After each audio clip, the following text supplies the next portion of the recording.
இனிய காலை வணக்கம் நண்பர்களே. இன்னைக்கு 1984 ₹1 காப்பர் நிக்கல் காயின பத்தி தான் பார்க்க போறோம். வருஷத்துக்கு கீழ 1984 வருஷத்துக்கு கீழ பாருங்க டைமண்ட் மின்ட் மார்க்கும், டைமண்ட் மின்ட் மார்க் இருக்குங்க. இதான் மும்பை மின்ட் காயின்பாங்க. இது எல்லாம் சர்க்குலேஷன்ல இருக்கு நண்பர்களே. இது காமன் காயின் லிஸ்ட்ல தான் வருது. இதில் ஒரு OMS காயின் இருக்கு நண்பர்களே. அதை பற்றி பின்னாடி தெரிஞ்சுக்கலாம். இது கல்கத்தா மின்ட்டு. வருஷத்துக்கு கீழ எந்த மின்ட் மார்க்கும் இருக்காது. இதுவும் காமன் காயினில் தான் வருது நண்பர்களே. 1984 கல்கத்தா மின்ட்டு நார்மல் காயின் இதுவும் சர்க்குலேஷனில் இருக்குது நண்பர்களே. இது 1984 ஹைதராபாத் மின்ட்டு. வருஷத்துக்கு கீழே ஸ்டார் மின்ட் மார்க் இருக்குது பாருங்கள். இந்த ஸ்டார் மின்ட் மார்க் போட்டது இப்போ இந்த வருஷம் 2025 புக்கில் ரேர் காயின் ஆயிடுச்சு நண்பர்களே. இது மாதிரி காயின் சர்க்குலேஷனில் இருக்குது நண்பர்களே. எடுத்து வைங்க. ரொம்ப ரொம்ப ரேர் காயின் ஆகிடுச்சு. கையில் கிடைக்கிறது ரொம்ப கஷ்டம். இந்த மாதிரி காப்பர் நிக்கல் ₹1 காயின் கிடைச்சிங்கன்னா வருஷத்தையும் மின்ட் மார்க்கையும் கவனித்து எடுத்து வச்சு வைங்க நண்பர்களே. இது 1984 தான். பாருங்கள், இதெல்லாம் காமன் காயினு.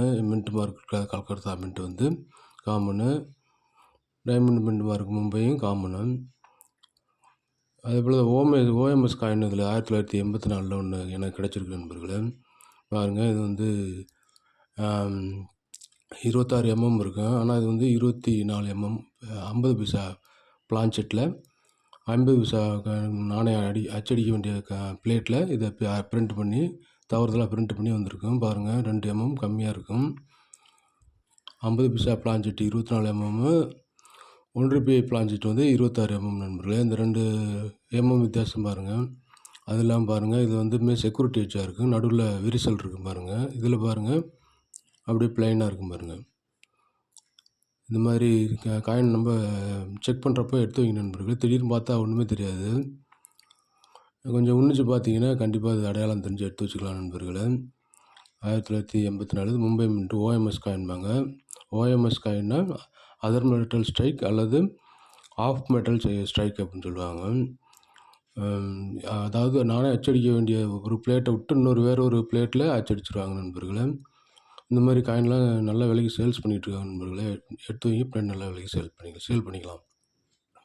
பாருங்கள், இது ₹1 காயினு 26 mm போட்டிருக்கு பாருங்கள். அதே போல் 1984 மும்பை கல்கத்தா 2 காமனு, ஹைதராபாத் பாருங்கள் ஸ்கேரு. ஆனால் இது 24 புக்கு, இது 25 புக்கில் ரேர் காயின் ஆச்சு நண்பர்களே. அதுபோல் 50 பைசா பிளான்செட்டோட விட்டத்தை பாருங்கள். டயாமீட்ரு பாருங்கள் 24 mm இருக்கும். பார்த்தீங்களா, 24 mm இருக்கும் அந்த தகடு. இந்த தகடுக்கும் வித்தியாசமாக இருக்கும் நண்பர்களே.